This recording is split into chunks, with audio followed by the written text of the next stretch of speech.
You are the esports generation. It's been built by us, but it's for you.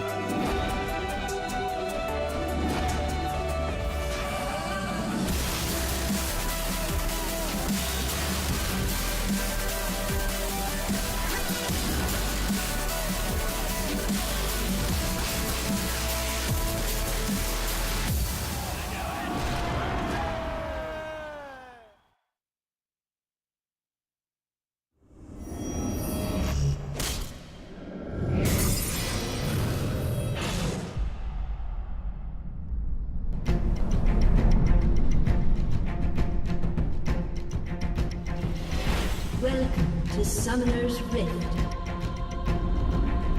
League of Legends is a fast-paced, competitive game combining the tactical intensity of a real-time strategy with the character development and ability-based combat of an RPG. 2 teams of 5 battle it out with one ultimate goal: to push into the enemy base and destroy their nexus. You control a powerful champion with a unique set of abilities. Since every game starts fresh at level 1, you get the chance to play a wide range of roles and champions from game to game. Each champion has a distinct play style and can fulfill different roles on a team. Fighters get up close and personal with their opponents. Mages cast powerful spells from afar. Tanks hold down the front lines. With over 100 available champions, things get even more interesting as the many possible team compositions come together. Because to destroy the Nexus and take the win, you're going to need a little help from your friends. Across the map are a number of objectives that your team will have to bring down on the way to victory. There are 3 paths to the Nexus, known as lanes. In each lane, minions for both teams push forward in waves. When killed by players, minions grant gold and experience. Experience lets you level up your abilities, and gold can be used to purchase items that enhance various aspects of your champion. Each lane also has a set of static defenses, 3 turrets and an inhibitor. Turrets are dangerous when attacked alone, but taking them down will bring you one step closer to the Nexus. Destroying an inhibitor floods that lane with more powerful minions to aid you in your push. In between the lanes lies what's known as the jungle. Here you'll find neutral monsters that grant gold and, in some cases, special buffs when slain. But most dangerous of all are your opponents, who could be lurking around any corner waiting for you to make a wrong move. Grouping up to push down a turret, roaming the map for kills, plotting an ambush from the jungle. League is a game of teamwork and strategic depth, and there are many paths to victory. Working together to break the base and destroy the Nexus is just one of the things that keeps players coming back. There's always some aspect of your game to improve. New champions to learn. New item builds to experiment with. New plays to make. A sophisticated matchmaking system places you in games with players of the same skill level. Whether you're brand new or a veteran pushing for promotion into the next tier of ranked competitive leagues. The highest matchmaking tier, Challenger, offers the most talented players a direct path into the professional esports scene, where the upper limits of competitive play are pushed to new heights every week. With multiple game modes, frequent balance updates, and new champions coming out on a regular basis, League is always evolving and growing. New champs, new friends, new strats. Every game starts at level 1, and every game's a new experience. See you on the fields of justice.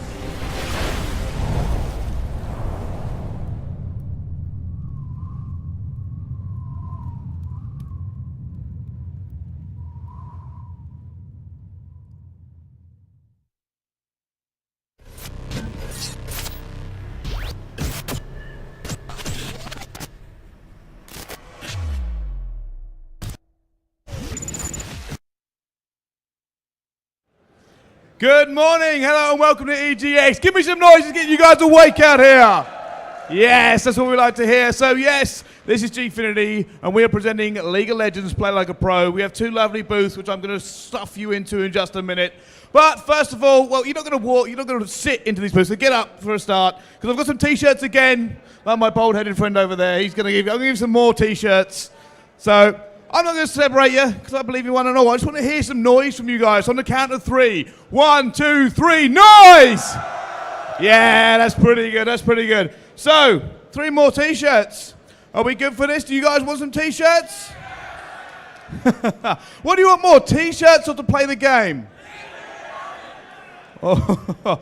All right, this side, do you want some T-shirts? Yeah, you want some T-shirts. Left side, do you want some T-shirts? Okay, tree side, I'm going to call it. Middle side, do you guys want some T-shirts? Good, right. So what I need are some players to come up here. And what I want, first of all, I want a shot call. I want some leaders. I need someone who's going to lead this team to victory. Oh, there's a lot of you thinking. Anybody here challenger? Are these people also liars?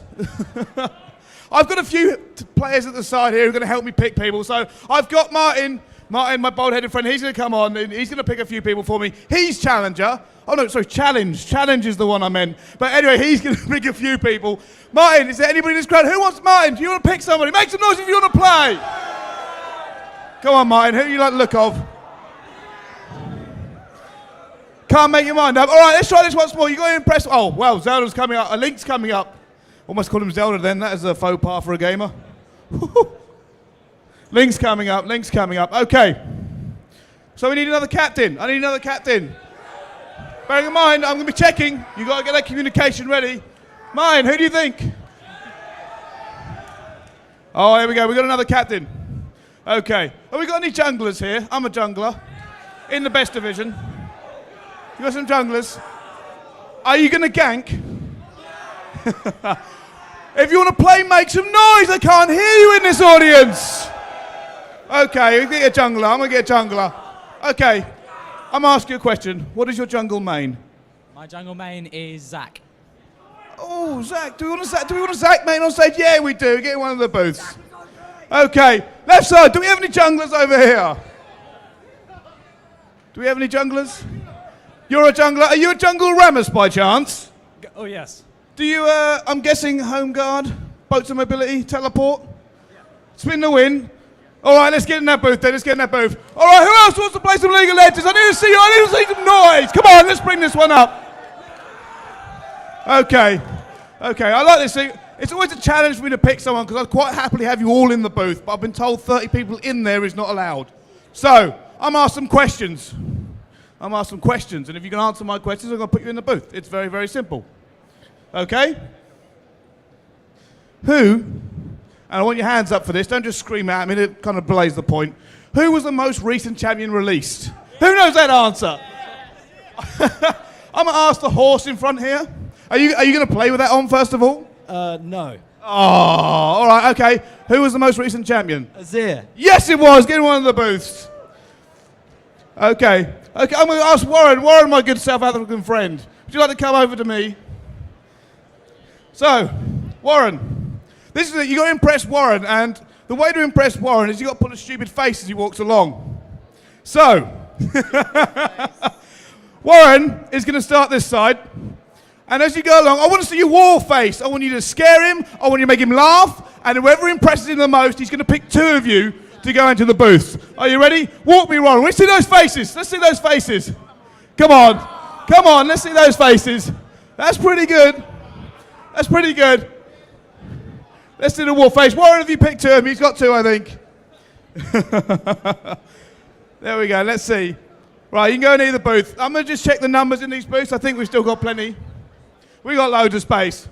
Okay. You guys be good. Let's get some more noise in here. So the way I'm going to do this one is the section of the crowd I'll pick from is where my arm is. So I'm going to go from this side to this side. And as my arm passes over you, I want you to make some noise, okay? Okay, ready? Go. Oh, I'm not sure which was louder. We're going to do this again. Ready? Go. Who is that with a whistle? Because I can't whistle, so that's impressive. Who's that? Can you whistle? I want you to do it again for me. Oh, that sucked. That sucked. Okay, I'll go back to the noise. You ready? 1, 2, 3, go. It's here. It's here somewhere. I'm going to pick some. Yes, you've got a whistle. You can get in one of the booths. I've still got plenty of people to go in these booths. Plenty of people to go in these booths. That's full. We've got one full there. Zach, just how many people have I got left in that booth? I think I've got 3 in there. 2 more. Still need 2 more. Okay. Trying to think of it. Anybody at high level here? Anybody diamond? I feel like you're going to be lying here. Anybody bronze? Yeah, it's the best division, isn't it? I mean, apart from me, I'm above you, of course, but it's the best division apart from, everybody else. All right. Let's go for, you know what, I'm going for this big man in the front here, and then I'm going to take somebody from near the back. People in the back, I'm going to show you some love. Yeah, you come up. And you need to go around the side. Remember, guys, you need to go around the sides, because if you fall and trip onto the stage, I get fired, and then I'm homeless, and then I don't get to do this anymore. Okay, someone from the back, make some noise around the people in the back. Stick the hands up, I can't see you. Okay, I want to pick someone with a cool hat. Is there anyone with a cool hat at the back? That's your hair. I'm not going to pick that. I'm the only one with cool hair here. I say cool, I mean, I've kind of got left with it. I'm going to go, there's a king at the back. Yeah, got the guy at the crown at the back. I think that's all of them. I just got to double check. We can't have anybody playing coach, because that's not fun. Right, well, I think we're going to get this game underway.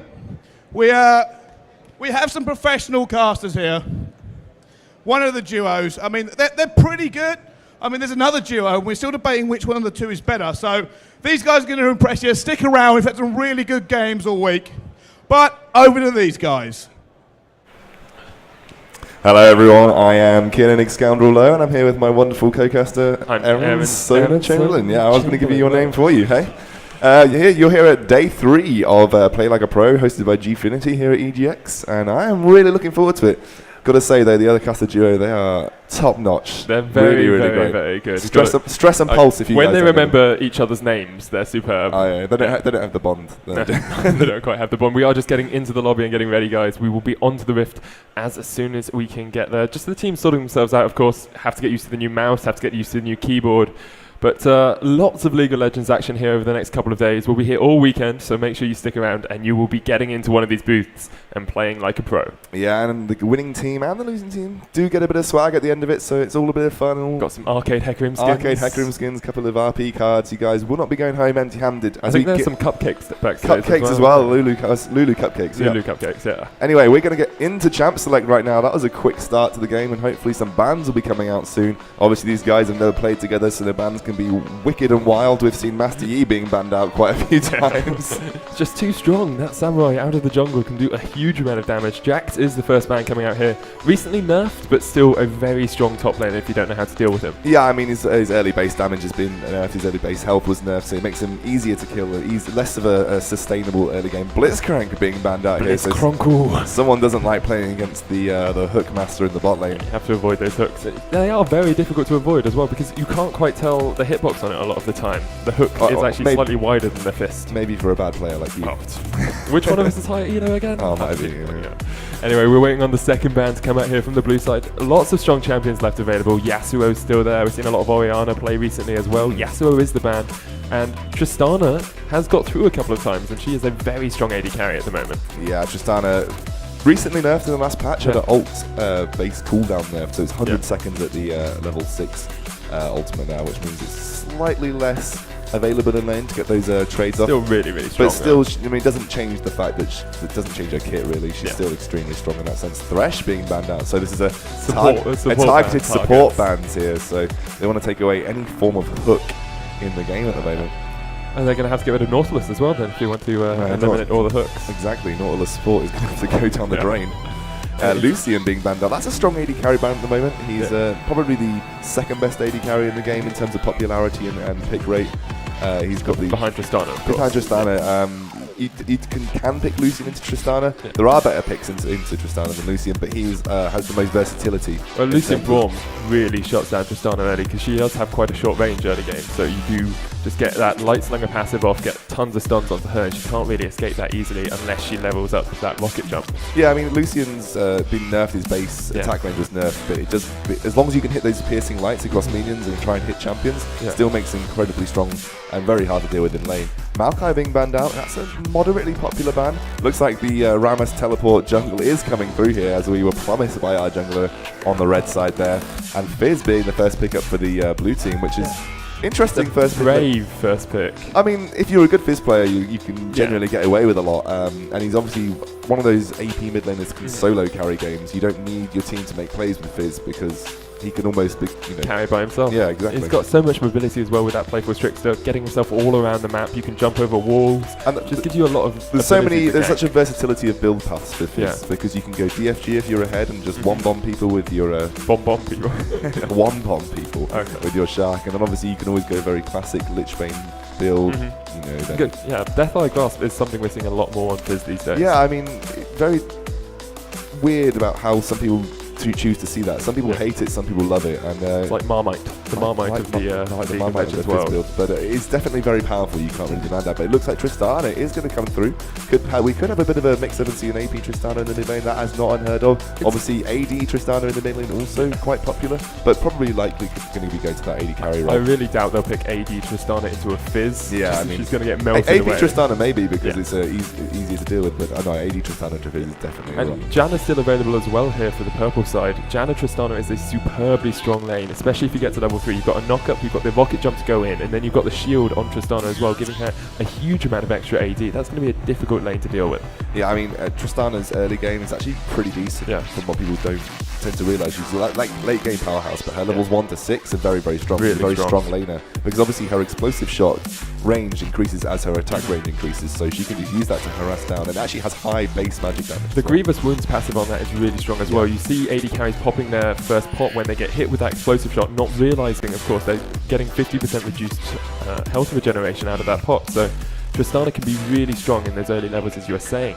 Nocturne being locked in here, along with that Aatrox, probably going to be taken into the top lane. Definitely going to be taken into the top lane, yeah. How's he going to match up against this, what looks like an Aurelia coming out here from the purple side? Early on, Aatrox does well against Aurelia because he has high damage with his abilities early on. Obviously, he's mixed damage too, so you can't really you can't take your runes to combat a certain type of damage there. And obviously has high sustain, higher and more effective sustain than Aurelia in the early game. But obviously, everyone knows that Aurelia's early game is moderately weak. Yeah. She's not completely rubbish early game, but she's got definite weaknesses in that early part. You have to wait until she hits between level 7 and 9. Usually level 9 is where Aurelia peaks and then just scales up towards the late game because obviously she scales well with attack power, attack speed rather. So that level 9, when you get that level 5 heightened style, you have that true damage on all of your auto attacks. You've probably got a bit of attack speed behind you too. That's when she becomes the most powerful in lane. Especially if you build that Triforce first, which is what we tend to see out of Aurelia's. Now, she will be reliant on mana in that top lane, and if Aatrox manages to push her into the tower early, he's going to get a great advantage in that lane.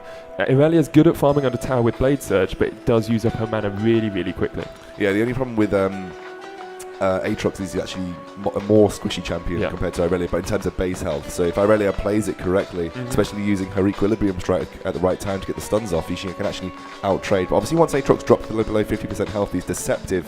If he has that Bloodthirst on, he'll be getting a lot more health back, 50% extra regeneration there. So, and if Aurelia doesn't have that Ignite, it'll be hard to shut down an Aatrox who's just going to be continuously regenerating from that. Draven being locked in here for the blue side, a very strong early game AD carry. You can see why they picked this up. They want to eliminate that Tristana threat early, get her down to 0-2, 0-3 as quickly as they can, and then put that pressure down in the bot lane. If Draven gets into a position where he can trade with an AD carry, there is no other AD carry that trades at the same potential with Draven in the early game, especially if he's catching every single one of his axes. If you're a good Draven player, you can catch your axes, no one can out-trade you in that early game. It just depends. If you're dropping the axes, then unfortunately you're just going to be any other regular AD carry that just has a slight attack speed increase with his Blood Rush. So, and looks like Janna is going to be locked in here, so... Called it. Called it indeed. We haven't talked about the mid lane matchup as well. Orianna into the Fizz. Obviously, we know the Fizz is there. Orianna possibly going to run with heal. Not the most effective mid lane spell now. People tend to sort of now move back towards barrier. Exhaust or barrier, yeah, exhaust or barrier. Probably, I would say, a more ideal pickup versus Fizz, because once that shark lands, if you can get close enough to get the exhaust down, by the time it actually comes to hit you, you will have reduced damage because the exhaust is placed in the Fizz. So, maybe Orianna will stick with that. Maybe she'll change when the swaps come through. But heal is, you do see it on Orianna's. It's not a very uncommon pick, but it's not as strong as, say, picking up an exhaust or a barrier, as you were saying, especially with another exhaust to combat that Draven as you get into the late game. Janna's going to pop it down on him. If you have another exhaust to deal with any other strong-fed members of the enemy team, so for the Fizz or for the Aatrox, if he gets ahead, or for Nocturne when he's coming in with that paranoia, it would really help out Orianna just to keep herself that little bit safer. Yeah, I mean, obviously the movement speed increase on it will be good for her, especially with the distance. She may be able to get out of tether range of Nocturne Sphere. She is swapping to Ignite now, so we could see an aggressive lane there, but I think the heal meta at the mid lane definitely moved out when the Assassins started to come back in, especially when Ignite was becoming more prominent again. Definitely. You used to see heal up against heal or heal up against barrier, and it was just a very defensive utility-based mid lane. Now that the Assassins are back in, hard to run with heal, because Assassins with Ignite, once they shove that Ignite down, you'll have half of efficiency of your heal as well, and obviously barrier is a lot more effective at combating Ignite in lane. I disagree with the Ignite pickup on Orianna. I think she needs to run a defensive summoner just to keep herself safe, because you're going to have Nocturne going on to her as well with the Paranoia. As soon as he hits level 6, that mid lane gank potential is absolutely massive. I mean, Chum the Waters into Paranoia is huge. I agree in some respects, but I do think Orianna will be able to get the advantage over Fizz early on, as long as she doesn't get hit by a majority of his spells. Fizz has a very, very, very strong level 3. He's one of the strongest mid laners at level 3. If he can land all of his spells, you can't out-trade him, because he's just just too strong, especially if he has that Seastone Trident and he empowers every single one of his auto attacks that he can during that time. You won't be able to out-trade that. Some Fizzes, if they're playing against melee mid laners, will take Seastone Trident first, just because of how powerful that is in auto attacks. However, if Orianna plays her auto attacks correctly, obviously she gets that winding auto attack with the increased magic damage. She uses her ball to her most efficiency. She gets the dissonance down, uses the shield when she needs it. She can out-trade Fizz early on.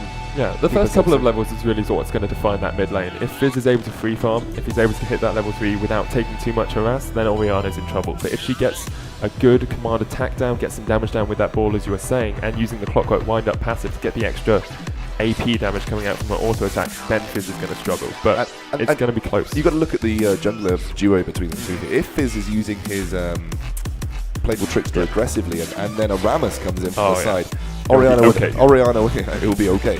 Orianna will definitely benefit from having the Ignite and going for aggressive kills, so that could work out quite well for her there, and just going to also depend on how Rammus is going to run with this. I do like this team comp for a Rammus pick, because they've got a lot of extra damage coming out from the rest of their team. Irelia's known for having a lot of damage late game, good kite ability as well. Orianna with the Shockwave will do a lot of damage, and then Tristana as well has a long range auto attack based damage. And Rammus isn't known as a damaging jungler. He's there for the taunt, he's there for the tanking. And if they can get the damage from the rest of their team, that will really help him out. But if Rammus manages to pick up a lot of armor and then goes for either a second or third item Thornmail, actually will be doing a lot of damage to the blue team, because there's 3 AD based champions there. I know auto attack based as well. I mean, obviously Aatrox, it'll be good against him. He'll be doing damage because he'll be needing to auto attack to regenerate, especially if you're going. He's in the front line there. Nocturne is all auto attack or majority auto attack based. Obviously there's Draven as well. The only person that he won't be as effective against is the Fizz, but obviously Fizz does get a lot of damage from his auto attacks also with the Seastone Trident. Obviously he'll be doing majority magic, but with those auto attacks he'll also be taking damage from a Thornmail from Rammus. So there isn't a real tank on the blue side. They don't have, like, if Aatrox, usually you build a Blade of the Ruin King into, say, a Randuin's or something like that and go tanky, sort of a second item. Nocturne really needs to build as a tank here. Lots of Nocturnes to go aggressive. What we'll probably see is 2 off tanks. Nocturne, unless he gets far ahead, Nocturne probably won't be going for a full assassination combo. I remember when Blade of the Ruin King was really strong. It's strong now, but when it was really strong about 4 months ago, you'd have a Nocturne go Spirit of the Lizard Elder, then go into Blade of the Ruin King. He'd ult on someone, you just wouldn't be able to do anything about it. Go to Ghostblade, he'd just get all that movement speed, and he was just unkillable because he just was regenerating so much, obviously with his passive, but also with just taking everyone down. And the problem for Nocturne here is if he jumps onto that backline, they have such good disengage. Janna, Monsoon, the tornadoes coming out from her as well. Tristana can rocket jump away. Orianna, she can protect herself and then use the shockwave if she needs to. And he's really going to struggle to stick onto that backline, assuming that the purple team is well coordinated. Yeah, but there is a lot of dive from the blue team. So they have Nocturne with his Paranoia, then you have Aatrox with his jump, you also have Fizz with his Chum the Waters and his Playful Trickster. If one dive fails and they proc a bit of escape, they have a couple of other members to follow up, and all of them have high amount of CC with that with those engagers. Chum the Waters is a good amount of CC, Playful Trickster has a slow, Aatrox has a knock up, Nocturne has a fear, and also can speed himself up. So lots going on there to try and chase down the squishier members. So it's definitely going to be both teams very equally balanced here. The later this goes, you're obviously going to favour the purple side here. I mean, there are 2 teleports as well, both in the top lane here, and that's really going to be defining as well. If Irelia has to burn that teleport early because Aatrox has pushed her up, she's going to struggle to be able to get the sort of the dragon fights that come on later. But it is going to depend on how they use those teleports early game. Irelia going for a Doran's Blade first as well. She wants to go aggressive in that lane. Yeah, it's a very standard matchup, obviously, for Irelia to take a Doran's Blade. Maybe would have been better going for a Crystalline Flask because she's going to be out sustained. Or here. even a Doran's Shield. It's all auto attack based coming out from Aatrox. Yeah, but then he does a lot of damage through his E. Obviously, that does a lot of magic damage when he has that Blades of Torment. Yeah, Blades of Torment heads out and does a lot of magic damage there. So it may not be as effective, but the health regeneration would be really benefiting for us. So again, obviously, Doran's Shield doesn't provide any armor now, so it's generically quite a good sustaining lane. But Irelia has got a good bit of natural sustain in her kit. Yeah. Obviously, passive from 30 Heightened seconds Style until gives minions spawn. health back on hit. Obviously, when you proc your Heightened Style, you get double health back on hit. Doesn't look like she's going aggressive. This could be one of the first invades we've seen since the tournament started, apart from one of the games yesterday. Yeah. So I do like a bit of level 1 action here, but it looks like they're going to be pretty safe. They just want to defend their buffs, really. Nocturne, it looks like he's going to start his blue buff, so he'll be rotating down to that bot lane quite early on, and if they can burn the rocket jump out from Tristana about level 2, then he can come in for a really nice gank about level 3. yeah, but what also could happen is you could see Minions have Nocturne going spawned. from blue down to red and heading towards the mid lane. Yeah. Ramos heading from blue to red and then heading down. So both heading from blue to red on opposite sides, rotating around and heading towards that mid lane. I think the mid lane will definitely be a key point of focus here. There's a lot more CC in the top lane for Ramos to exploit, so you could get the slow or the stun from Equilibrium Strike. Ramos could come rolling in and get the taunt off, but a couple of quality life changes for Ramos as well this patch. He can keep his Powerball rolling for 1 second when he activates his defensive curl, and he can also keep his defensive curl activated for 1 second while he charges up Powerball. Probably better the previous way, where you roll in and have defensive bull curl activated before you engage. Doesn't mean that you have that extra resistances. Like I said, in the meantime, Orianna actually trying to get a couple of auto attacks down here onto Fizz, not using the Clockwork Wind-Up passive to its best ability. Obviously, consecutive auto attacks do more damage. And now it looks like Nani's being very aggressive in this bot lane, but Janna's Shield doing a good job of just doing what it does best and soaking up those auto attack hits. Orianna definitely trying to use that ball and zone out the Fizz early on, but not too much damage coming down for him. He's actually started a Doran's Ring as well, didn't start the Crystalline Flask, which a lot of Fizz players would start against a high poke lane like Orianna, but he's going quite aggressive at level 2 here. Orianna down to a similar amount of health Look too. at the counter engage. The Ignite is there as well. Is it going to be enough? Doesn't actually quite connect, does flash in. And Fizz managing to flash himself away means that he is going to be very defensive in this lane. Crystalline Flask now would be great. Here comes Nocturne from the side there. They're going to go in onto Orianna. She gets first blood. She's going to go down here as well. Just try and keep that command protect. But Nocturne gets an assist on that one. So overall, actually benefits there for the blue side. Yeah, I mean, obviously First Blood does provide you a little bit of extra gold, so it may turn out about even, but the assist for Nocturne will especially help him start getting started in the jungle. Ramus actually being moderately slow with his clear is going to head down towards that either Wolf camp when it respawns or the white, maybe try and make something bot lane happen.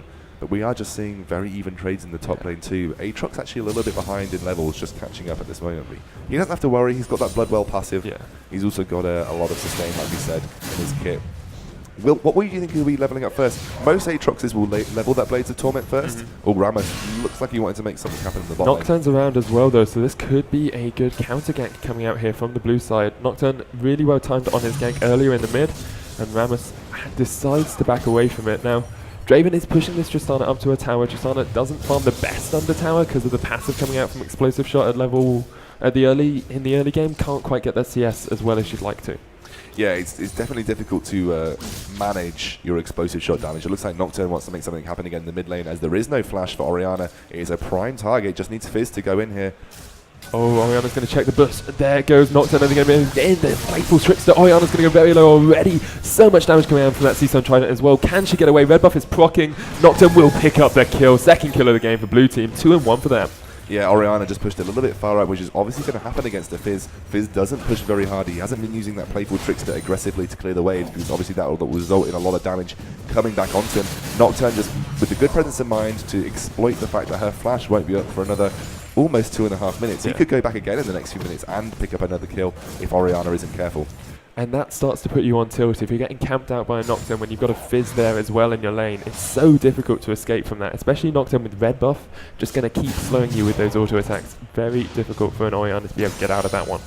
Orianna picked up a lot of early mana regen as well, so maybe thinking she might not get an early blue. She's probably heading towards a chalice with those double fairy charms there, so picking up a very standard Athene start for the Orianna into something else later on. We'll have to see how well she does in the remainder of the lane. In the meantime, Draven just winning up this lane ever so slightly, but not going as aggressive as he possibly could be, as Tristana is playing very laid back here. Yeah, and obviously she has the Janna to help out too. In the meantime, I haven't seen Aatrox go aggressive on this Irelia. I think he's going to lose his window of opportunity if he doesn't try and make something happen soon. I think level 6 will be a big burst for him. He does get that Massacre, gives him all that extra AD as well, so he'll be trying to go onto Irelia, but she is so safe when she gets to those Transcendent Blades up. Here comes Rammus. He is okay. Oh, nicely done. Knocks him out of the jump. The Dark Flight not going to connect there. Does flash away, and they're not going to be able to pick up the kill, nor pick up that Bloodwell passive, so Aatrox still relatively safe. Did get knocked out of Dark Flight. He didn't do very much damage with that Blades at all, which does make me think he's leveling up Bloodthirst. Yeah, he's got Bloodthirst at level 3 already. Not the best for trading with Irelia. You want to be able to harass her from range, because obviously Irelia really excels in melee teamfights. Looks like Nocturne is coming to make something happen in the mid lane, but I think Orianna is just wising up to it. Wising up to the game. If she's pushing in, she's going to struggle, and the ward does go down there in the mid lane, so Nocturne maybe having to head bot lane. Going to head round to a diving position here. No, going to head through the... Well, there are no wards here for the purple side, so he's going to come through that river bush and try and get this gank off. Nami really needs to hit an Aquaprism. Here comes Janna. Should be really aggressive, but not quite communicating well with the team. Nice Howling Gale there by Janna just to knock her away. And blue team do return to stations. 400 gold, 300 gold actually is the difference. 2 kills to 1. It's a very close early game. Yeah, nothing too much separating the two teams. It's just that mid lane that's had all the action so far. Nothing else happening elsewhere. Nocturne doing a good rotation around here. There's no flash for Orianna. Oh, there's the Chum of the Waters. They're going to go in. So much damage going out to Orianna. She's going to get melted away here. Fizz will pick up the kill, and that Ignite is just going to burn itself away. Fizz picking up his 2nd kill of the game. Yeah, I mean, that was really great from the Nocturne. He had a great path into the mid lane there. Knew that there possibly going to be a ward on that side. Knew how. Is this bot lane going to be okay, though? Because here comes the Rammus gang. What are you doing, Rammus? You're going towards the minions. That's the wrong direction. Going to go onto the Nami. There's the Everflow, keeping her healed up. She does still have that flash available. Rammus not quite on the same wavelength as his team there. Yeah, I can't... Nocturne coming in for the gank on top lane. Nice Blade Surge by Irelia, going to keep her safe. The Fear Pock doesn't even land and manages to get away. I can't explain that, what happened to Rammus. Minions. Minions are more important. Obviously, just the CS was cooling him. Yeah. Got to get that CS on and across. Or maybe one of them said, no, the gank's not going to happen. Just turned around. You know, communicating is all a big thing in League of Legends, and these guys are all just playing together for the first time. So that could have been the case there, but I just wish Aatrox... Oh, he's trying to go aggressive now. Yeah, not able to connect with that Dark Flight, not getting the knock up. Irelia just dodging around as much as possible. Is at the moment, though, has no mana left for herself, but Aatrox is just going to back away. Does have that teleport available if this team does decide they want to rotate towards the dragon. Yeah, and right now Tristana's now bringing back that CS advantage to herself, and Draven again is another case of the blue side not being as aggressive as they should be with these lanes that should be winning out early on. Draven, if he doesn't manage to get early stacks on his passive, it's going to be difficult for him to... Oh, Aquaprism's going to connect here, though, and Tristana's going to take a lot of damage. Exhausted there. She does hit level 6. She's going to jump in. Buster Shot is available. Nice flash away by Draven. Here comes the teleport, though. Is Aatrox going to be able to do anything here? I'm not sure who'll connect. He does connect with the Dark Flight onto Janna. She flashes away. Blades of Torment not actually proccing there, so she isn't slowed up. Massacre a little bit late there by Aatrox. Will not be able to pick up a kill for his team, and nice rotations by the purple team to get themselves to safety. Yeah, Aatrox not managing to block the Massacre early enough. Didn't do the damage that it does in an AoE area. Didn't hit anybody with that. Blade of Torment actually looked like it had hit Janna, but she didn't receive the slow. So. Oh, Orianna trying to catch out. This Nocturne misses the Shockwave. Dark Flight's going to come in. Blade of Torment is there. It's going to slow up. Here comes Fizz from the side. Chum the Waters is available as his flash. Chum her across. Oh, the counter flash. Trying to make the plays for Orianna, but that bush is warded, my dear, and you're going to get caught out. Interesting, because she could have flashed the wall. Yeah. So it's one of those, like, we're trying to outplay them because they probably have their flashes available. I mean, but you outplay yourself. Outplayed yourself because there was a ward, and actually Nocturne and Aatrox were still in the brush when she flashed into it. So unfortunately, I think that ward actually went down as she walked into the brush, so she might have even been able to see it. The dragon does go down to the blue team. 4 kills to 1 now, and 2,000 gold is the lead. Yeah, small early game lead here. Will possibly snowball into something more the way this is going, but Irelia possibly going to take this top lane tower. The only thing that's going for the purple side right now is Irelia hasn't backed. She's 20 CS up and is going to hit that sort of mid to late game power spike. 2,000 gold. Yeah, from level 9 upwards, she's going to really start to scale up. But it does look like Fizz and Aatrox are coming to make something happen here. They're going to get the touch. Chum the Waters is available here. It's not going to connect a little bit early. Playful Trickster doesn't come in with a nice flash afterwards. So here comes Aatrox. Dark Flight is used. There, the Blades of Torment. They're going to slow up this early. She does still have flash, trying to save it for the opportune moment. She will be able to get away from this one. Flashes away right at the last moment. Paranoia is available for Nocturne if he wants to come in for a gank. And bot lane has just backed away though. And Draven and Nami started to be aggressive now, perhaps a little bit too late. Yeah, definitely possibly a little bit too late for Draven. He's not going to be taking out a Tristana post level 6 easily, especially if she has that Buster Shot available. Because as soon as he tries to go aggressive, she'll Buster Shot and rocket jump away. So it's a 4-man gank starting to form here for the bottom lane on this no red wards. side. There is a Rammus about to roll in. Oriana's there with her ball as well. It's the double ball gank. There's the tidal wave used by Nami. Draven is knocked back by the Monsoon. Teleport coming in by Aurelia, but that's a very low Tristana. Draven gets the kill. Nami's going to be able to escape up towards the top side of the river. Shockwave comes out a little bit late, but they do get the kill. And it's a 1-for-1 trade. They don't have a dragon available to go and rotate to, so that means Aatrox is going to get a lot of damage. Here comes Rammus. Flashes in, does get onto that fish, and that fish is going to die in the river. Got well and truly hooked. Well, I guess you could say that. Possibly more effective if a Blitzcrank got Thresher hit. Yeah, well, yeah. Anyway, it looks like Rammus did get his fish dinner, probably a better way. As Irelia is heading up towards that top lane, Aatrox may take this tower. He has got his ultimate available if he wants to burn it quickly. Rammus is heading up there too, as long with Tristana. There's a lot of CS. It's going to be dangerous for Aatrox. It's going to be dangerous for Aatrox if he's not careful. He has got Flash and his Dark Flight available if he needs it.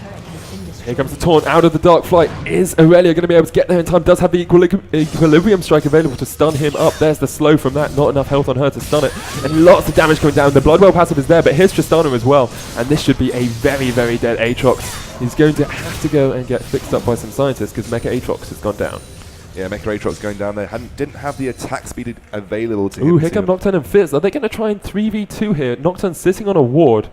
It's going to be very dangerous to them. Chum the Waters is there. Paranoia available as well. This is dangerous. Are they going to be Aurelia's level 9 now. This is her big power Very, very dangerous for them. They're all very low on mana here on the purple side. Tristana farming up minions. Paranoia comes out. There's the Chum the Waters. Tristana's going to go down. They're going to turn onto Aurelia. Rammus is still very low now. Fizz getting taken down by minions. They're so strong. And this Rammus is going to get taken out. That's 2 kills picked up for the blue side. I feel like Aurelia is way too passive in that fight. She does so much damage at level 9. She just needs to exploit that. She needs to go in and use her heightened style. She kind of just left Nocturne with better dead there, and he walked away. I don't know what Tristana was doing, bless her. She was farming minions in the middle of that team fight, but she got taken down by a shark, eaten up by the Yordle's favourite pet there. In the meantime, the bot lane, this is going to be a push for Draven. They're going to try and work down this tower. Obviously, Janna can shield the towers. Two auto attacks. Won't last too long, but she does get locked up. There is not going to be a dive here. She is trying to farm out these moves. Draven, one more wave push, and they're going to go straight onto Janna. So much damage onto that Janna. Welling Death's going to come out. Is it going to connect on the backswing? It doesn't quite hit. Tidal Wave a little bit late. Not going to do enough onto that Janna. She'll be able to escape on about 100 HP. And it is going to be a tower here for the blue side. Rammus is coming in from the side, and it's Tristana as well. There's no ultimate available for Draven. Going to go onto the Nami. She doesn't have that tidal wave either. Turning onto Tristana, though. Look at that damage. She jumps in. She uses the heal as well. The bubble right at the last moment was gorgeous there by the Nami. They do pick up 1. Draven's going to get turned on here. There's the taunt from Rammus. He's going to do a lot of counter damage, but doesn't have that Thornmail yet. So Draven is going to be able to get away alive. Oriana coming down, though, from the river. Nocturne and the trio here, Aatrox and Fizz with him as well. Nocturne's going to go onto the Rammus. That's a big kill for him. Going to be able to lock that Rammus down. Got the killing spree for himself. And it does look like Oriana might be able to escape through this jungle, using the command Dissonance to try and speed herself up. Fizz coming from the side. Chum the Waters is available. No flash on him yet. Will be up in just a couple of seconds, though. Oh, the Blades of Torment connecting right at the last moment. Dissonance not going to be anything. There's the Dark Fight as well. Shockwave a little bit late there, and it's going to be a very dead Oriana. Clockwork wind up, not quite doing enough. Yeah, if the Shockwave could have possibly been used defensively, trying to pull them away from her as she uses Dissonance to move forwards, but obviously wasn't in the right position there. In the meantime, though, Irelia getting a lot of damage on this top lane turret. Aatrox does have his teleport available, is going to go straight back to that lane after picking up the assist there. Fizz is 4-1-2, going for that Lichbane rush, like we said, so we're not going to see one of those crazy DFG complete burst Fizz that we sometimes like seeing. That not going to wait for the gold to finish. It's actually going to pick up an Amplifying Tome now, and that may head towards a Fiendish Codex and possibly a DFG. So you may see a DFG Lichbane, which is probably one of the highest bursts huge for Fizz in the game. So that'll be very interesting to see how that transpires. It's a Tiamat coming out from Nocturne, though, so he's not going straight into that tanky build, building towards that Ravenous Hydra, and as much as he's fed, is he going to be able to burst down a team where you've got a Janna and a Tristana and an Orianna there to keep Well, him actually, safe? I genuinely think right now he's in a position where he can. Yeah. Once he gets that Tiamat, you actually get a lot of AoE health regeneration from your passive. It works really well with his kit. I actually prefer Blade of the Ruined King on Nocturne because you have chase potential along with your Dustbringer. But I do like Ravenous Hydra too. You do get a lot of damage from it. You get more flat damage. So Nocturne really scales well with flat damage. Dustbringer gives him that flat damage too. Looks like there's Rammus engaging though. Yeah, Rammus is engaging, misses the Aquaprism off to the side there. The taunt not connecting because Nocturne had that spell shield up. Dragon's up in 4 seconds, and that's what these two teams are fighting over at the moment. Irelia's come down from that top lane as well. It's quite a big wave pushing against them up there, but it will be a while before it gets to a tower. Yeah, there's complete split of global objectives here really. There's nothing either way. Oh, Rammus going in with Prism. They're going to go onto Nami. The taunt is onto her. Lots of damage. Chum the Waters is going to only hit Aurelia here. The Paranoia is going to come in. They're going to try and engage. Nice shot right there. Nice tidal wave as well. Beautiful Monsoon by Janus. Keep them safe. Aatrox is diving the tower. Has that Bloodwell passive up. Aurelia is still alive. Draven is still alive as well. And they're not going to be able to get anything out of this. Tristana backs away. They do get the kill on a Rammus, but it's a jungler for a jungler. And all of the red team is very low here. Aatrox is looking for the dive. Not going to be able to quite get it off. I feel like the focus was really poor from the blue team there. They could have won that fight way before, but obviously the Chum the Waters may have accidentally hit the Aurelia, maybe not have been the intended target, but then Nocturne used Paranoia onto Aurelia. Probably the tankiest target by Rammus of the team on the purple side. There was Janna, there was an Orianna, and there's a Tristana. Maybe they were too close to the turret for him. Maybe he went for the closest turret that was away from the target, away from the turret, but they are going to take this dragon away. So actually, second dragon of the game. Exactly, an overall win for the blue team there. So despite 5,000 gold in the lead now, despite possibly mismatching their targets, they are going to come across okay. Not quite able to connect on that Tristana. She's quite behind in CS at the moment. 40 CS behind on that Draven. She needs to get that Infinity Edge. She needs to start getting some of her power spikes. And at the moment, the red team are relying a lot on that Aurelia in the top lane to keep themselves alive in this game. Yeah, 1-0-2. She's actually not going to go for the Trinity Force. She's not going to spike.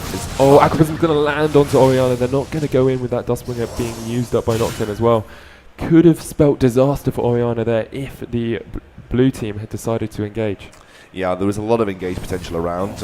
Obviously, Fizz did have his Chum the Waters available. Dark Flight was available from Aatrox, but they had no vision of the rest of the team. They could have been completely collapsed upon there. So good idea for the blue team to back off. But like I said, Aurelia not going for that early Trinity Force. Maybe that Health Crystal will build into a Phage like it just has now. But she's delayed that so much. And she's already gone past her level 11 now. So her Trinity Force spike is well and truly gone. It's kind of out the window at this point. The Phage Cutlass build, interestingly, used to be very popular on Ezreal and Aurelia back when it was Trinity Force wasn't as strong and Blade the Ruined King was stronger. But it's not as effective now. That Sheen is actually the most effective item on Aurelia because you get a little bit of extra damage on your Equilibrium Strike, and you also get, every time you use one of your abilities, obviously you get that double base AD damage there coming out, and it means you can really burst targets along with your true damage. So again, she's going to really delay her power spike. Once she does complete them, she'll be strong, but now she'll need to complete both Trinity Force and Blade the Ruined King to hit that late game power spike that you really expect to see from Aurelia. And these team fights are still very, very close. Even though there is a 5,000 gold disadvantage for the red team, they're fighting really well in the team fights, disengaging exceptionally well with the Shockwave and the Monsoon as well. Rammus engages not as strong as you might want it to be, but he's using his Powerball really well to get off to the side of these fights and pick out one target. Perhaps not pick out the Nami next time, and they'll do a lot better. Yeah, I mean, Nami was taunted there, and she broke away fairly easily. That was the last team fight that we saw. But again, the blue team could have made way more of it anyway. So it was a bit of swings and roundabouts what happened there. Again, Nami getting aggressive with the warding. The warding this game has been quite good from the blue team, actually. They've got a good amount of pink wards. There's actually a pink ward very deep in the purple side jungle, so and no one seemed to have noticed it yet. Rammus is actually going to head straight past it as they possibly going to be some contention at blue, but they have full vision due to that pink ward, and it's actually a good push to have that pink ward in, because it's not something that people regularly walk through. Especially if you're not attack moving, you won't spot it a lot of the time because you just clip the edge of the bush. Yeah, definitely. It looks like there is going to be an engage in spotlight. Aurelia using a good blade surge to get away, but here's the tether. Is it going to stun her up? It does. She gets the fear there, and Aatrox is going to come in. There are the Blades of Torment. Are they going to be able to get enough damage onto this Aurelia? It doesn't have flash available. Draven coming in from the side as well, and he picks up those adoration stacks. All praise the Draven. He gets another kill for himself. Yeah, well, Draven loves the attention on himself there, so he's going to pick up a good chunk of gold. In the meantime, Blue extending their lead to 6k at 19 minutes. So really heading not the way that the Purple team want. They have got the late game, but at the moment, Tristana's not ramping up. She's 0, 3, and 4. A little bit off that Infinity Edge. Not going to get that static shift for a while as well, which is obviously... Oh, Chum the Water's going to hit onto Oriana. Nice Aqua Prism as well, coming out, whirling death into that tidal wave. Does pick it up. There's the Paranoia as well. Nocta coming in, Aatrox from the side as well. That's a very dead Tristana. The teleport coming in from Irelia. Are you going to be able to do anything here? She might be able to, because there is still a Janna alive in the backline. Aatrox going very low. Nami keeping him alive. Is this Nami going to go down though? Rammus, there's the exhaust onto Irelia. Rammus trying to powerball in. Nice flash into the taunt. They do get him down. Janna's still alive. There are 3 people here for the blue side off to the side. And I'm not sure what Irelia can actually do here. It's going to jump with that Blade Surge onto the backline. But look at that damage coming out from the Sheen. From Fizz, Aatrox is there as well. Nocturne picks up the kill. That's a very well played team fight by the blue side. Yeah, Irelia could have actually got straight onto the Draven and stunned him up there. And possibly picked up the kill easier than she would have done with the Aatrox, because Aatrox has got that dark flight to get away. And Nami reacted very well, unfortunately paid for it with her life, going down to the Rammus with the flash. But that's a flash for a support kill, so Rammus won't have that for the next few team fights. Again, just more and more gold hemorrhaging by the Pebble side here. Blue now at 7k up, and Dragon spawning 1 minute 30. This is possibly where we're going to see the next big team fight, and if it continues the way it does, blue side are not going to have too much of a trouble taking it. Tristana is 3,000 gold behind the Draven. That is absolutely huge. That's the Blade of the Ruined King basically behind her enemy laner, and she's just not putting out any damage in these fights. Yes, she does get jumped on by the Nocturne, but he might fear her a little bit more if he's already half health from her harass. Yeah, I mean, Tristana has 2 power spikes in the game. There's an item power spike and there's a level power spike. Yeah. Obviously, her level power spike at level 6 in lane is big, and then once she picks up an Infinity Edge and Static Shiv, that's her other power spike. You can actually kind of accelerate and have a little bit of a less power spike if you pick up the Static Shiv first. A lot of Koreans do that. They pick up the Static Shiv as a first item, maybe with like a BF sword or a pickaxe to give a bit of an extra AD boost, but in general, she has that lane power spike due to levels, and then she has a item power spike due to Infinity Edge and Static Shiv, and then she heads into her late game powerhouse. But when we're talking about the early to mid game, that's where she really shines. If you're not ahead and you can't get out of lane with the gold to pick up those items quickly, she'll really fall off in the mid game, which is what you're seeing now. And the reason Tristana falls off in the mid game is she has no AD scaling abilities. So all of her abilities scale from ability power, which obviously as an AD carry you don't want to build. And she doesn't have the range at that point to make her effective at what she does best, which is being that long range AD carry that's safe and can jump away. And when you're sitting at level 10, your range is actually quite short. It's shorter than a lot of other, equivalent or shorter to a lot of AD. Still behind Caitlyn as well at this point. Good rotations here by the purple team. They're rotating to this mid lane tower. Also, I really like the fact they've given red buff. Paranoia has come in. There, jumping onto Tristana, but she gets away with that rocket jump. Chum the Waters is hit onto Janna. She uses a great monsoon disengage. That's a Talisman of Ascension as well. Whirling Death comes in. Shockwave hits up 3 though. Oriana might be able to turn this fight round. Draven is there, stand aside, and that's so much damage coming out from a spinning axe. They do pick up 2, but they lost the tower for it. Are they going to be able to get this mid lane tower with Irelia, Tristana, and Rammus still up here for the red side? Looks like they're going to have to back off. Actually, I like Draven's build path here. Usually going straight armor penetration would be odd after an Infinity Edge. Oh, Nami just with the bit of BM there, going to get a little bit of damage for her troubles. I do like that he's gone for the Blast Whisper straight away, because it means that anything that Rammus is going to be building in the next 10 minutes, Draven will already have an answer for. So it means that if Rammus picks up that potentially Randuin's or... Oh, Tristana getting locked up by the Aqua Prism. They can engage on this. So much damage. Irelia has to flash away. Is she going to be able to escape? No, there is the Fizz going right under the tower, but he gets taunted back. Exhaust is used on him. Are they going to tower dive this inner turret? They are. Nocturne going to go very low. Tristana gets the explosive shot onto him, but not enough auto attacks to get enough damage down.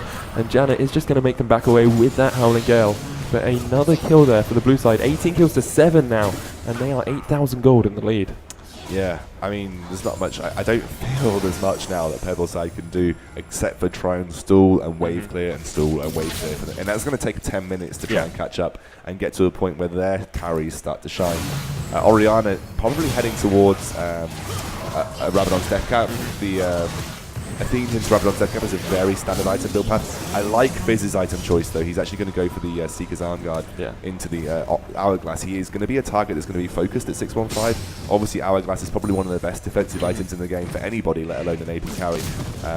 I picked up on this yesterday. Say some AD carries actually started building Zhonya's, especially ones like Ezreal and Tristana, because they have scaling with AP, and then that 2 seconds of invulnerability is so safe. Invaluable if you get focused. So especially on those AD carries who have an escape as well. Yeah. If you've got the rocket jump or the arcane shift or anything like that, they can just keep you a bit safer. It gives you those 2 seconds to get it back off cooldown, so you can then escape. So if Fizz is going to start getting focused, he now has that option to keep himself invulnerable, avoid a lot of CC, can use it during a shockwave and not being affected. It's really sensible item choice from him. I did like the early Lich Bane, gives him the burst. Yeah. Now he's going for that extra addition to his burst, but a lot of defensive capabilities too. Aatrox actually finishing up that Blade of the Ruin King. Got that Ninja Tabai and Spectre's Cowl. Probably going to go towards Spirit Visage because it just synergizes with his kit so well.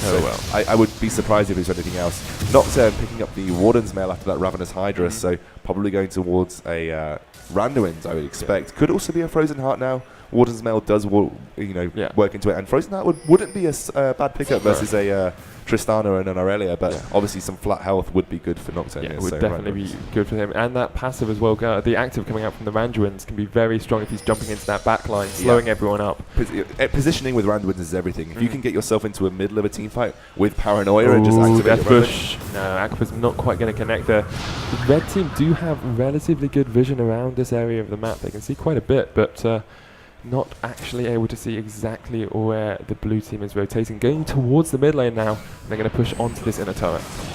Yeah, they're going to take this down quite easily. They have completely out-rotated. Rammus is trying to come in with the home guards, though. I don't think he wants to engage. No Tristana. They can't fight without Tristana. Even though she's weak, she does have that Infinity Edge now, and they do need that extra damage spike.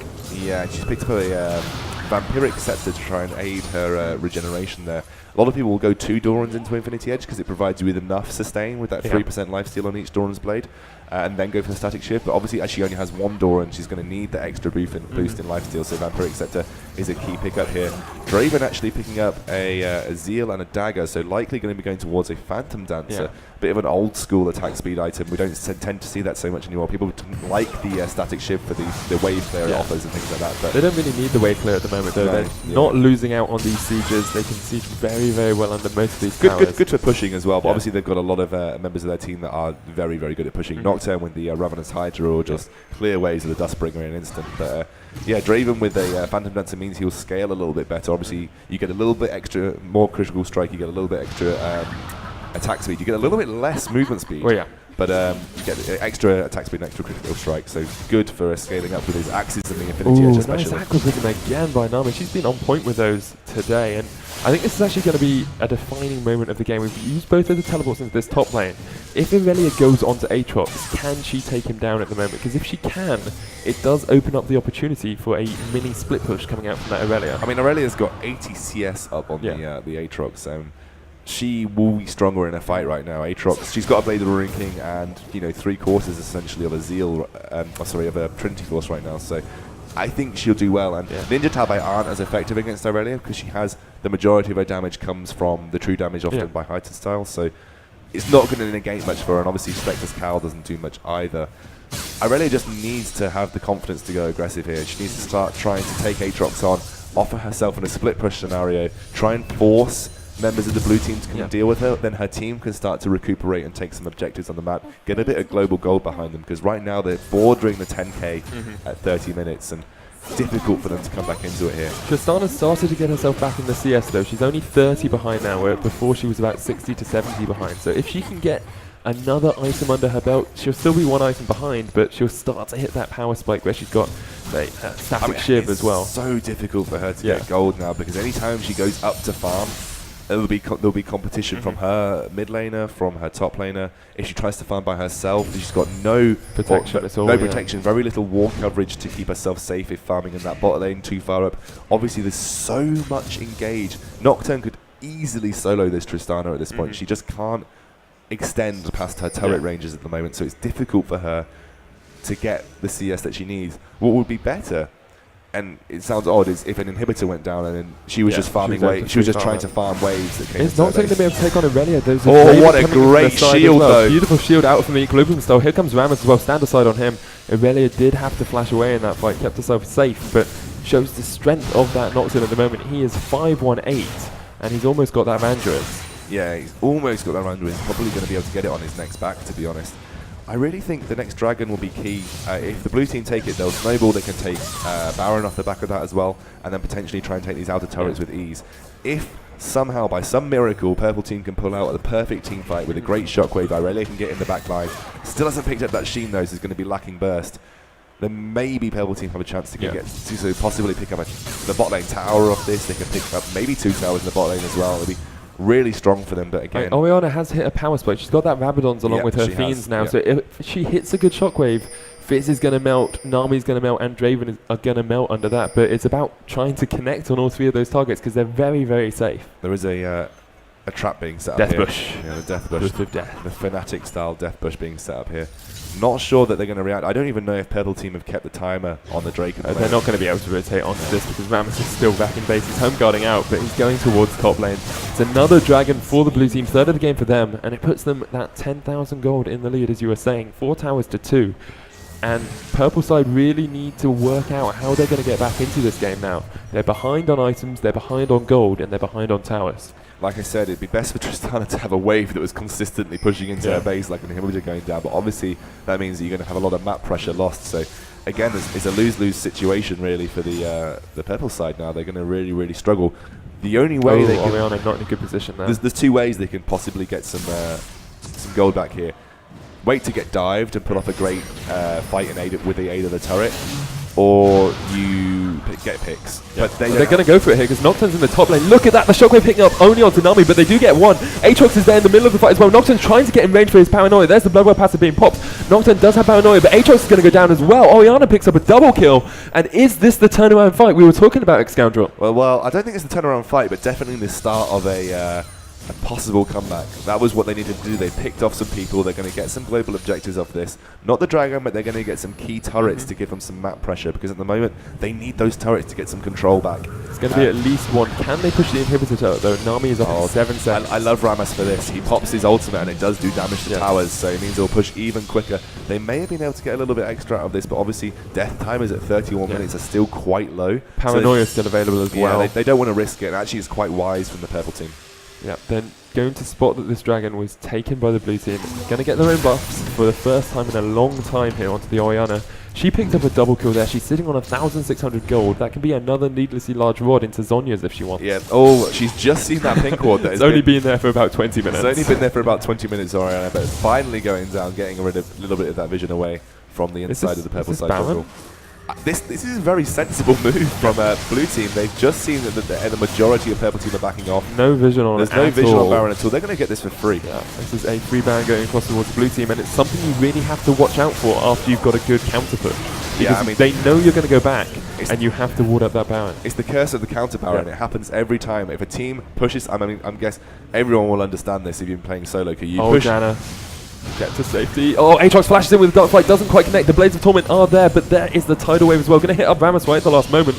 Paranoia still available. Here comes Fizz as well. Beautiful Howling Gale from Janna to knock them all back.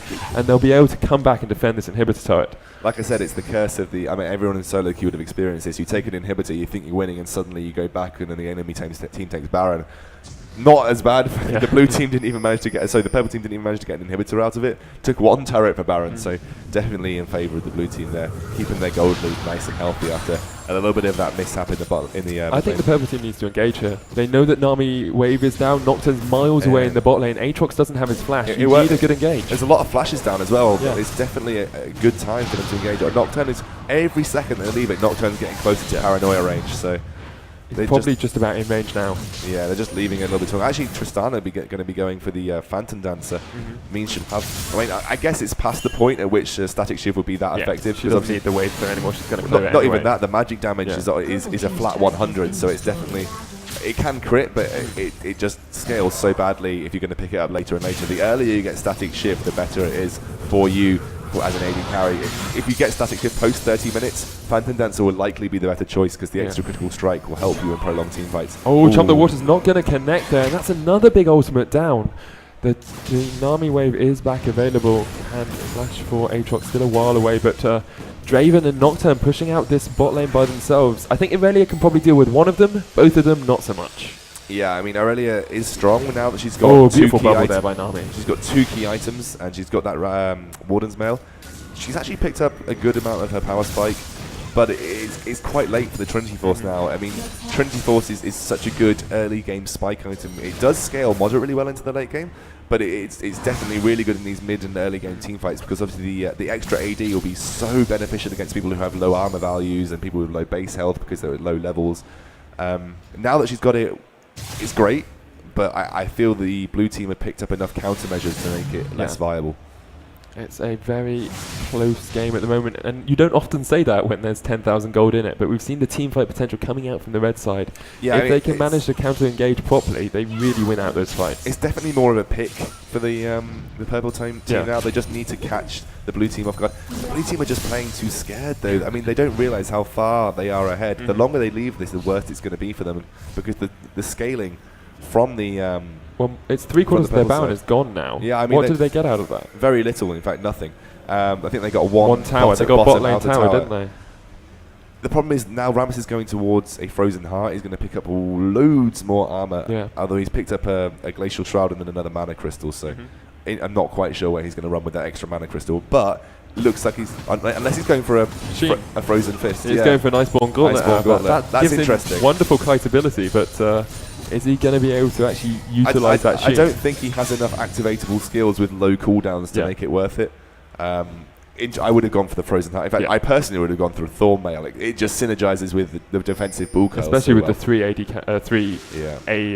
auto attack based champions on the other team. I mean, he's going to get one slow when he comes out of Powerball, maybe one slow with Taunt if he uses it 2 seconds after he's already completed his Powerball. Which you never do. Immediately.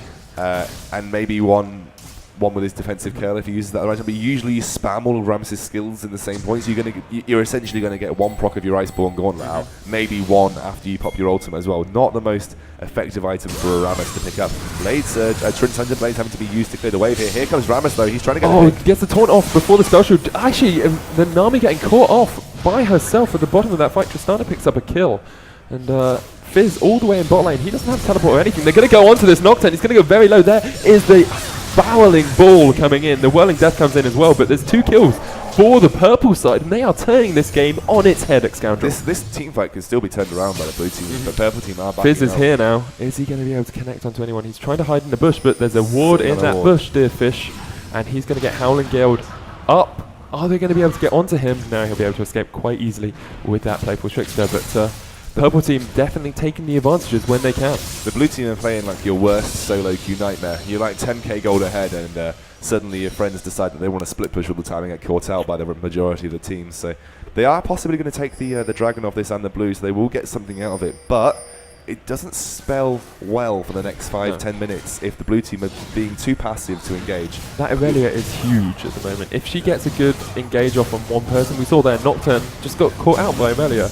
Nami got caught out by Tristana. All they need is 1 or 2 good engages and then right back in this game. And now Void Staff has been completed by Orianna. She's got a massive damage spike there.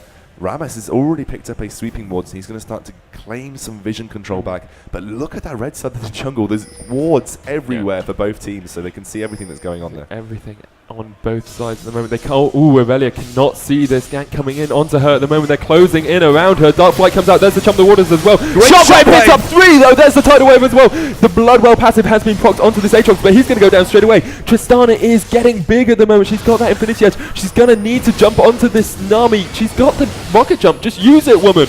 Goes across, manages to get the kill. Nocturne, that paranoia was stupid. You're going to get taken out straight away. Monsoon knocking him back. He's trying to get onto the back line of the fight. Here comes Fizz as well. Gets knocked across the wall. Is he going to go down to the red buff? I don't think he is. Nocturne will go down as well, though, and it's a 4-for-2 exchange. Does pick up the Orianna right at the end, but it's 4-for-2 for the purple side. Again, this is just the blue team playing awfully. The purple team are just getting so much back here. They're getting so much gold on the carries that they need it. They're starting to hit that late game. This is just the blue team having waited far too long to push down these turrets. They've not made use of anything that they've claimed off the map. They may have got all of these global objectives. They may have taken Baron, but they don't have much to show for it. Not at all. I like this build order Cutlass pick up on the Tristana as well. It means if Nocturne's getting onto her, if Aatrox is getting onto her, it just gives her that little bit extra ability to escape from a fight.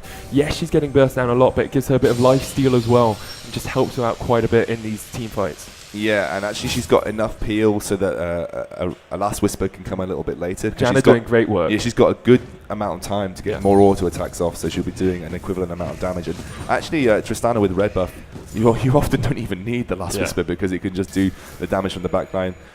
I mean, personally for me, I would have gone for the Last Whisper, but that's just me. I still think Blade of the Ruin King is a solid pickup here because you're going to need, although Jana is the best peeling support in the game, she's now got the bit of extra self-heal that she needs it to. I just think blue team need to tell each other, they need to man up. They need to just group. Yeah, just group and say, stop splitting by yourself. Draven all the way in bot lane when Baron is up. That's a bad place to be, Draven. It looks like the red team they're rotating a lot better now. They're playing as a 5 and they're understanding what they need to do to win this game. This is exactly what they're doing. They're just playing as a 5 right now, and this is the best thing that you can be doing in this situation. If they manage to get a good team fight here, I would hedge my bets on red team going out and winning the game. Draven has managed to come back up towards the Baron pit area. Let's have a quick look at the vision. So they know where they are at the moment. Blue team not quite aware. And look at this, they can see the entirety of the blue team here on the purple side. And they can see them rotating up as well. Nocturne in that bush, Nami there as well. Fizz is coming up. Tristana is playing the bait at the moment. That tiny little Yordle looks tasty for this blue team. But it looks like Nami's going to get caught out straight away. She has got the Tidal Wave. There's the Talisman of Ascension. Tidal Wave comes out. They're going to jump onto that backline. Orianna is there, has the Shockwave, knocks up 2. Tristana still alive. Use those auto attacks. Do a bunch of damage onto the entire team. Irelia is there. Draven and Fizz trying to come in. Rammus actually knocked out Draven for that entirety of that fight. Irelia trying to get a lot of damage down here. There's the Zhonya's. Tristana attack from across the wall. If you can. Nocturne getting down. Fizz going down. Tristana is huge. It's a 1v1. Nocturne v Trist. Yordle v Ghost. Is she going to be able to take it down? Mandris. No, the Fear Tether's going to be enough, and Nocturne should be able to turn this round. Triple kill for him. And he is the last man standing. Again, the Last Whisper may have come in useful there because of the amount of armor that Nocturne's got, as well as the amount of armor the rest of the team. But Tristana does pick up a healthy bit of gold and picks up that Blade, the Ruin King. For a team 10k ahead, you should not be going 4 for 5, essentially. Rammus did a great job in that team fight. He locked out Draven for the entirety of it. Fizz wasn't in it for a lot of the time as well. Nami got caught out but got all of her CC off. And it should have been a lot better fight, I think, for the blue side. If Orianna has got home guard, she'll be able to go and help defend this turret straight away. Jana's shield comes up. Nocturne's not even going to get a turret out of that. Really great team. Team fight for both teams was absolutely amazing. And Rammus, like you said, doing a great job. If he had Thornmail, though, I think he may have been able to solo kill Draven. Has got that Iceborne Gauntlet. Maybe the slow won that team fight for them. Maybe. Quite possibly. We weren't able to keep track of the entirety of the team fight because there was just so much action going on. Rammus rotating to the bot side of the map. The Baron is still available. Not sure you want to show yourself when Baron's up. Paranoia available for Nocturne. He's going to show in the bot side of the map there. It'll be Irelia. She's got that teleport. If Nocturne shows bot and starts to try and duel Irelia, I think he'll lose, and B, I think it'll just give Purple Team a cause to go for the... Irelia has her own Magdalens now as well. That is going to be absolutely massive with this next team fight. She did so much work in that fight. Here they come onto the Nocturne. Iceborne Gauntlet slow is going to proc. There's the taunt as well. Here come Jano and Orianna. The flash misses Nocturne, you idiot! Not able to flash across the wall. Orianna picks up the kill. From 0 to 0 right there for Nocturne. Yeah, he's had a great game all game, and unfortunately just a little mishap. It happens to everyone. It does. I did it yesterday, so... They're going to go on to Fizz. Fizz can get taunted up as well. He's going to melt away. And the playful tricks of Zhonya's. He's going to jump down into some death right there. And red team going to rotate across towards this Baron. That is some severe Iceborne Gauntlet swag there from Rammus. He's doing a great job. I'm actually enjoying this Iceborne Gauntlet. The slow as soon as he engages means more time for his team to catch up to his power ball.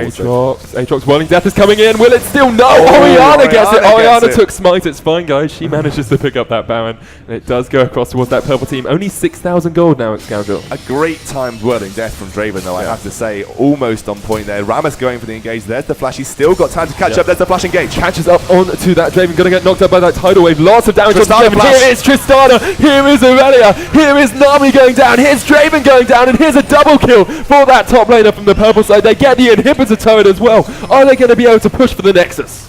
101 on how to win a game with a late game team. Have Irelia and Tristana. Have a Rammus, Irelia and Tristana and sit behind your turrets. They're going to engage. They're going to engage under the Nexus turrets. Tristana is wailing away. One down. Shockwave only hitting up onto the Aatrox, but he's going to go down straight away. There's Nocturne as well. Oh, Aatrox still alive. Gets the blood well out. Nocturne trying to get onto their backline with Irelia.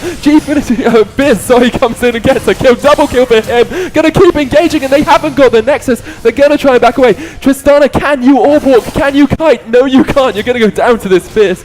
And The fish is going to pick up the yodel for a counter kill. John are going to be able to escape. Word. What is happening in This game, Excalibur, is so close. Only 6,000 gold the difference. 6 kills. 5 turrets to 5. 1 Nexus turret down, though, and an inhibitor for the purple side. I mean, there's a good amount of people here to push down an inhibitor for the blue side. They've got a Lichbane Fizz. They've got a Nocturne with a lot of AD. They've got an Aatrox who doesn't have his ultimate but will have it soon. Janet is up though, so she's going to be able to protect those turrets. The super minion's actually doing serious work for the purple team here as Nocturne comes in. They need to be careful that they don't overstay their welcome. Orianna up in 14 seconds, and then it's only going to be 15 until the home guard Rammus with Powerball is going to be coming in soon. I think they'll probably get an inhibitor here. I don't think Janet can protect it properly. They're going to be able to push the turret 5 seconds on Orianna. Does have home guards, but inhibitor's going to go down, so it's inhib for inhib. Bot lane is actually pushing really nicely here for the blue side as well. If they wanted to rotate, it's dangerous. Rammus is going to be coming in now. Here comes Rammus. Oh, he's trying to duck and dodge around those minions, but they're just too strong.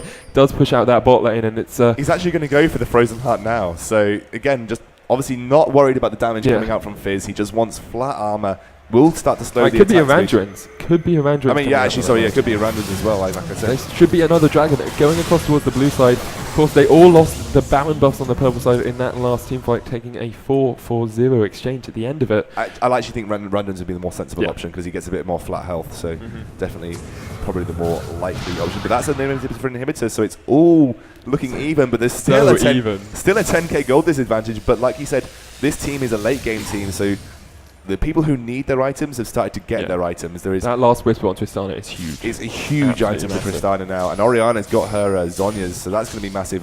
Rammus has just picked up another Giant spell, going to be heading towards that Randuin Zoman, and Irelia picking up a Spectre's Cowl, so she'll start to be negating a lot of Fizz's damage when she can. The Banshee's next. Has to be a Banshee's. Fizz hasn't picked up any magic penetration yet, despite having high amounts of AP.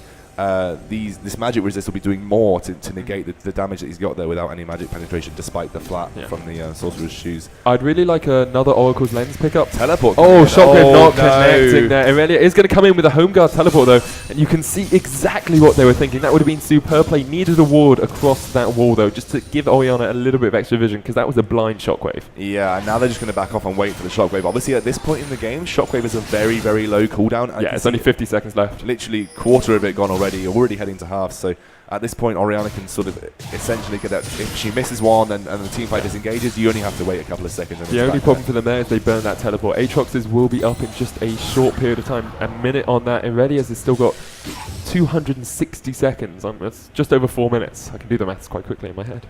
Yeah, so I don't know. Blue team are definitely looking weaker and weaker the further this goes. Draven is not a great...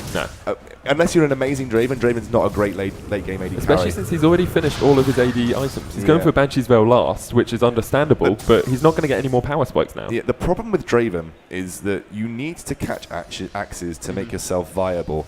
The problem with axes is they lead you to... They define your positioning in team fights. You have to position to catch the axes. Unfortunately, axes do not always land nicely. Aatrox is a mile away from this. Nami's not in the best position. Nami. Are they going to be able to get onto this?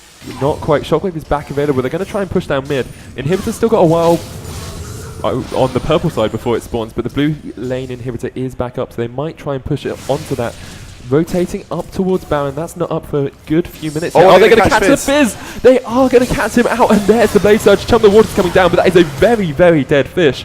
They massively picked him out of the fight there. They didn't actually have any vision either. That was a blind pick up there. I think they were rotating for the top lane tower and just managed to pick up the Fizz in the meantime. And they're going to go towards this tower now. There's the Tidal Wave as well. Not really used for much. Dark Flight coming in as well. The tower is still alive. There's Whirling Death Paranoia coming in. Tower goes down. Nice Shockwave. Only onto the Nocturne though. Zonya's used by the Orianna. Tristana is trying to kite as well as she can. Will she be able to do it? Bloodwell passive is going to get procced down on Aatrox. Irelia is still alive. She's gone down now though. Draven's still alive onto the back of this fight. And it looks like Tristana V2. Can she do it? Nice flash across the wall. She could even turn this one if she fought it perfectly, but she is just going to jump away. And it turns into a 3-4 for the blue side.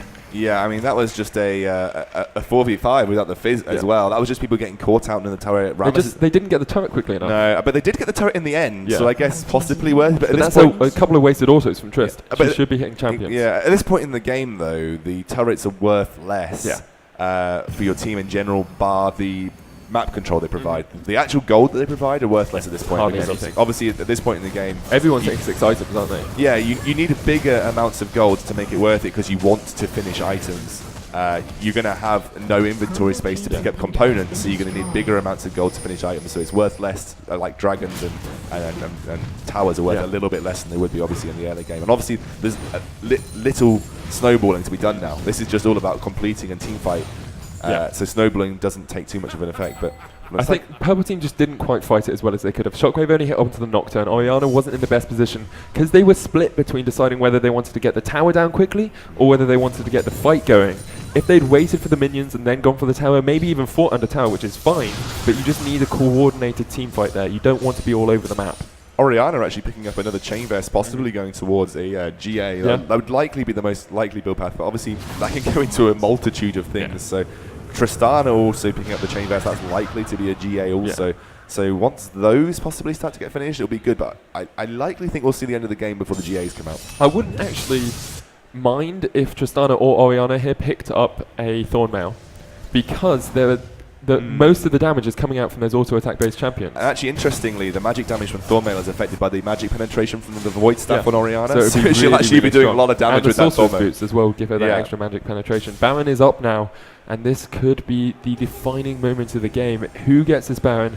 Who wins the fight around this Baron, which is huge as well. Nocturne not noticing that ward in the back, so not going to be able to pick that one out. They are still 7 kills ahead. They are still 8,000 gold ahead.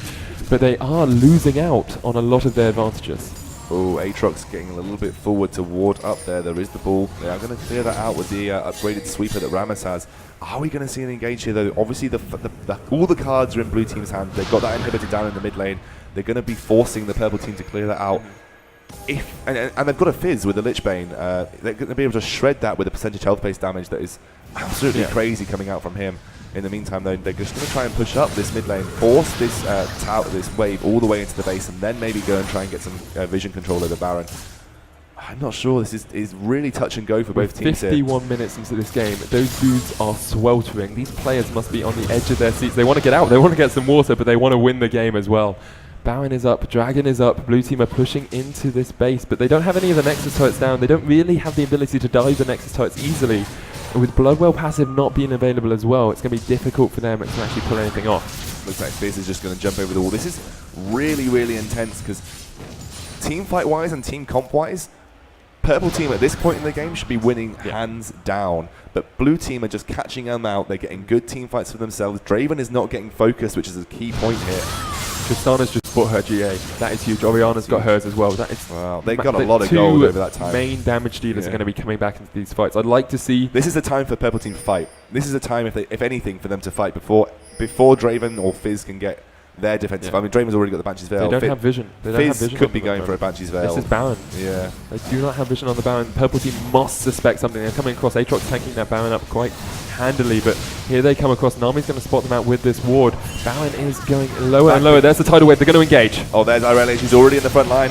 So much damage coming down. There's the Chum the Waters as well. Whirling Death comes in. Aurelia. There's the power node. Beautiful shockwave. Going to knock everyone out though. Tristana in the back line is going to get jumped on by this Fizz. Uses the Zonya. She does have the GA still available. Killing a spree for Draven. She gets the Aurelia down. Tristana's trying to fight this one. She has her GA pop. Fizz is going to go down. Double kill for Draven, but there are still 2 hyper carries left here. Aatrox trying to jump in. Tristana's still alive. Nocturne's still alive across towards the side. There is a Janet available as well for the kite potential. And they're all going to back away. 2 kills for 2 on both teams. And even with her getting jumped on there, Tristana stayed alive. Yeah, she had a GA, obviously, which kept her at least a little bit healthy towards the end there. And obviously, Fizz had already gone down to the Orianna. I think if Fizz had survived and she'd come out from the GA, it would have just taken one Seastone Trident and she'd have been down. So the Urchin striking the Seastone Trident, that would have been great. But I don't know. This is just crazy. It's back and forth at the moment already. It is so close at the moment. 35 to 28. 6,000 gold is the difference. 6 towers to 7, but still that Nexus tower down for the blue side. If we see a good push coming out from the red team here, they would be able to finish. It's going to bubble over soon. It's it's definitely going to come to a point where one of the other teams is going to win. And purple side have been doing a great job so far going into that late game. I just feel that now Tristana's lost her GA, it's going to be hard for her to survive because she's not getting any peel, really. Orianna's trying her hardest. Orianna had to come back and help out. I mean, Nocturne and Fizz diving on your carry is very scary at this point in the game. And Irelia isn't doing enough to the Draven to take her out by himself. And obviously, Rammus without any real damage at the moment. He needs the Thornmail. If he gets his Thornmail. He needs the Thornmail. He just needed that Thornmail a long time ago. He's obviously picked up a chain vest. That could be where he's going now. If he does pick up that Thormare, it'll be really, really big for him. He's going to need about 1,180 gold to combine a chain vest into a Thormare. Yep. So I don't know how far he is away from that. If you could just have a quick look. He is. Oh, he's very close. Yeah. He just needs about 100 gold, and he can combine that into a Thormare. But now Baron is being started off here. Earlier in the bot lane does have teleport available. They've actually disabled that ward, which is really nicely done by them. They're going to be able to spot it out, but this is going to be Baron for the blue side. I don't see how they're going to contest. They're going to go with the shot. The Shockwave steals it! The Shockwave steals the Baron Orianna with the massive plays. I do not believe it. That was incredible play by her. Oh my word. Aatrox's going to get caught out as well here. Dark Flight's out. There's the Talisman of Ascension. They're going to try and engage. They need to get something out of this now. They have got the Baron already. Here comes Rammus. Oh, Rammus, that is not a target. There's the Jump the Waters. Lots of damage down onto Nocturne. There's the Whirling Death as well. They can keep chasing onto this one. Irelia is there. And the Frost King's claim is going to slow them down, but a beautiful Baron steal there by Orianna. They're going to push. I kind of felt it winding up when Orianna stuck the ball over. I was thinking, no way, she's going to steal this with just Dissonance, but she uses the Shockwave and gets it as well. Absolutely crazy. Are they going to force their way onto only this one Nexus Nexus turret? There's only turret one Nexus turret up. This could be the purple team going for the killing Oh, blow beautiful Aqua Prism there onto the backline. Tristana is going onto that Nocturne, trying to get as much damage off as possible. Oh, here comes Fizz. Oh, it gets knocked away. Beautiful Howling Gale. He uses the Zhonya's. There we go. Baron onto the backline. Tristana flashing away a little bit early. Is she going to be able to take him down? No. Fizz gets the kill onto Irelia, but that is a very dead Nocturne. And they do take out Fizz as well. It's 4v3. They could turn this one around if they wanted to. Shockwave will be up in just a couple of seconds. 3 seconds. Aatrox is there. So much damage going down onto him. Tristana from the side. There's the Zhonya's. Draven trying to fight this one. Does pick up Tristana, but here comes Rammus. That Powerball is going to go onto the prime time. Draven knocks him out with the Iceborne Gauntlet. The taunt is there as well.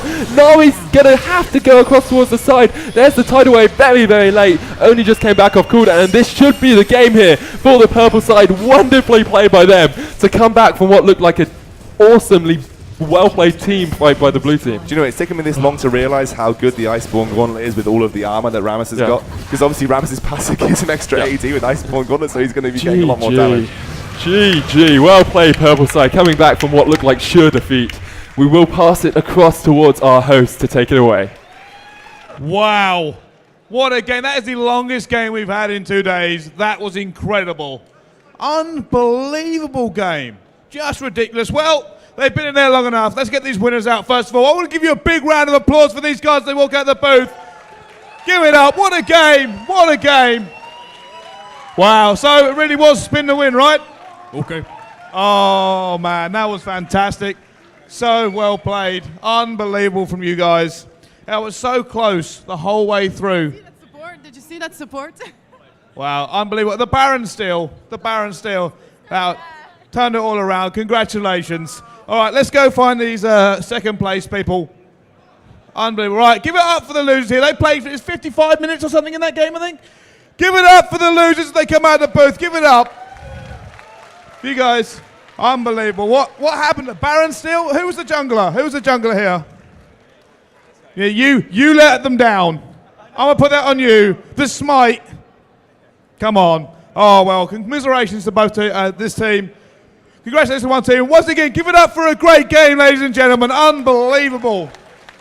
So, we're going to just quickly go to a very quick break. We're going to start this all up again in 10 minutes. Don't go anywhere.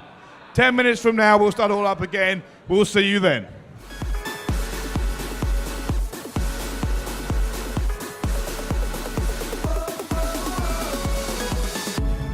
When the time comes, be ready. Don't you hesitate. There's nobody left in the world who could ever